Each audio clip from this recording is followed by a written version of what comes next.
So I decided to make this note just to save me the headache of having to tell the story over and over again to everyone that called. So basically, the incident happened yesterday, but just to give a bit of a background, on my estate, there's a duplex that is up for sale. So my gate man that you saw on my status, Eric, part of his duty is to show clients, prospective buyers, round when they come, and then also to watch over the place and be sure that it's well kept. So on Sunday, he drew my attention to the fact that there was a broken glass in one of in the master's bedroom, that I should follow him to take a look at it so we can arrange and fix it. So I said, well, this is not perfect time for me. We'll do it some other time. That was on Sunday. And then on Monday, being 8th of June, he beckoned on me again to say, oh, Oga, you've not come to look at that place. You need to look at it. You need to see it and be sure that clients will not complain. So at that point, I felt like, okay, what is this guy talking about? I said, Eric, please, this is not urgent. I mean, that is something we can fix anytime. It's not a priority right now, so just let it be. Then yesterday, I got back in, and as about entering the house, he raised the same point again to say, oh, okay, you've not looked at this stuff that I'm telling you. You know, it's important that we fix it now before people complain. Now, at this point, ordinarily, if I was being sensitive, I should have known that something was off because the pressure was much. I sensed it that this was pressure. So I just dropped my stuff and I followed in, okay, please, let's just look at this thing and let's get it done with. So we entered, he opened the gate, we got in, went in through the sitting room, and then we went to the back through the kitchen door. And I saw that the electric fence pole at the back was bent. And then there was a big iron on the ground. So it was obvious that it was that iron that was used to bend the electric fence pole. And it was an indication that someone tried to break into the apartment. So because nothing else could have done that to the pole. So I told him, I said, well, please pick this iron and throw away. That if anyone is even trying to break into this place, it's a waste of time because it's an empty apartment. Why would anybody do that? So he said, okay, so can we just go up and look at the glass? But for some strange reasons, I just said, don't worry, no use. And I left. So I headed for the exit door through the sitting room. And just as I was about to get close to the exit door, he ran past me and jammed the door. And then the sitting room became dark. I was shocked, like, what's happening? So initially I thought it was probably, just any other thing. What I didn't know was that he hid a 2x4 or 2x3 plank in the visitor's toilet. So the next thing I saw was this guy came out with the plank or the wood and landed it on my legs. So he went straight for my two legs, started hitting, and I fell on the ground. And then, started hitting. So I had to use my hand to protect my head. He hit me about 6 times, and I was just weak. I was shocked, and I was like, Eric, what is happening? What's wrong with you? And then, like, oh, what am I doing? Oh, what am I doing? But Oga, you must die. Oga, you must die. And I'm like, Eric, what is wrong with you? Eric, what is wrong with you? And at this point, since I was already down, the next thing I saw was he raised his shirt, and then I didn't know he hid a knife at his back, and he brought the knife out and he came for me. 3 times he narrowly missed stabbing my stomach.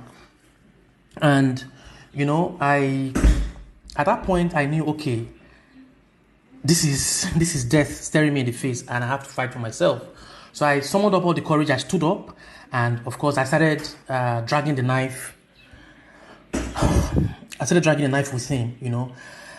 We struggled for a long time. Eventually I was able to get the knife from him. This guy had the power of a madman, if you know what I mean. So I managed to take the knife from him, and at that point, since the knife was off his hand, the next thing he came for my throat.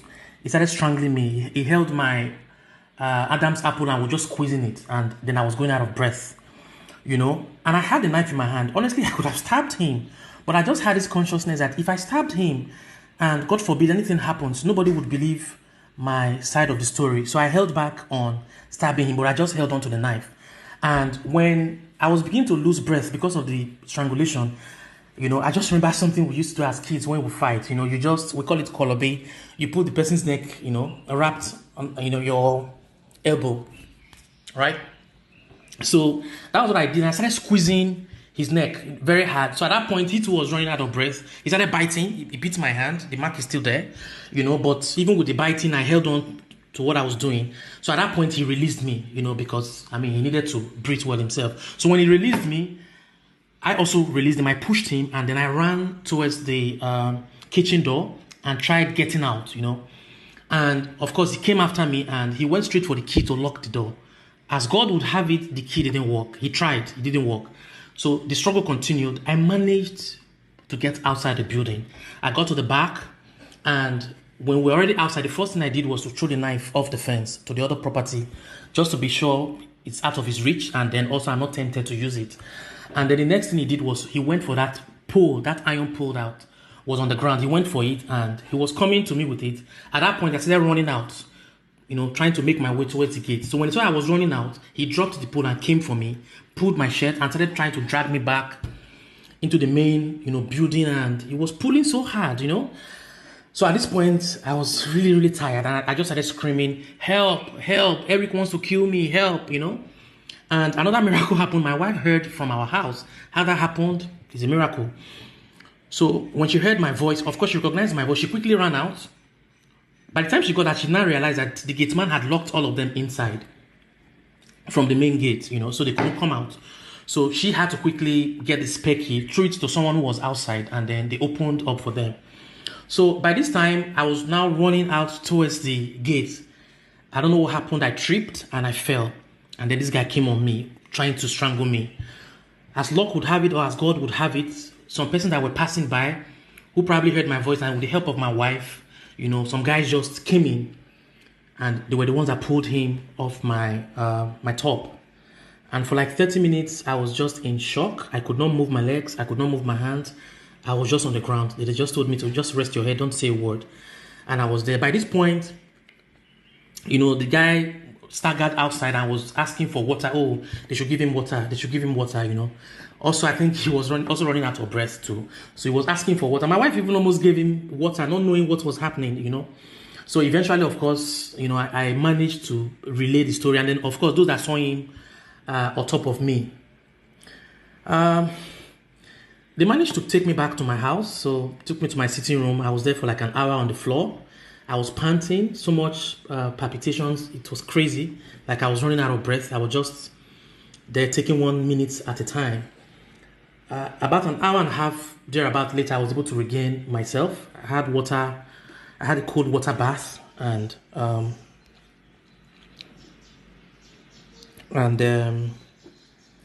was it. Now, this guy started working with me, just a bit of a background, in February.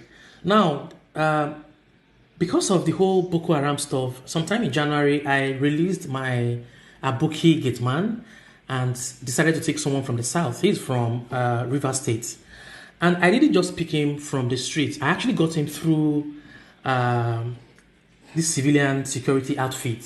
I'm not going to mention the name so I don't spoil their business. But so it wasn't just a random person that I picked from the gate. And so this is a living, domestic staff. And the shock is, why would he do it? Why? Well, we got him arrested yesterday. He's currently in detention, and investigations are still ongoing. But he confessed overnight that he actually wanted to kill me, and then come to the house, kill my wife, and then ransack the house for whatever he can get, and then run back to his village. That was what he wanted to do. Although before this confession, his first statement was that, he didn't want to kill me. He just wanted to threaten me so I can transfer money to his account. So we don't know what the real story is. But this was premeditated. It was well calculated. Later in the evening, when the police came to look at the incident scene, we now discovered that the CCTV camera, my CCTV camera that covers that entry, that could have had things recorded, he actually tampered with it. So meaning he had this planned over time. I'm still in shock, but I thank God for life. I thank God for his grace, because I couldn't sleep last night. The scenes kept replaying in my head, how I was so close to being stabbed to death. That would have been a very painful death. But I thank God for his mercy. But this is a message to every one of us. We can't be too careful.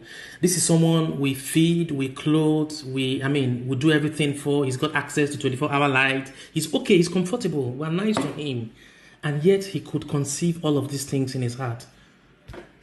So, I can't explain it. But I thank God for life. Thank God.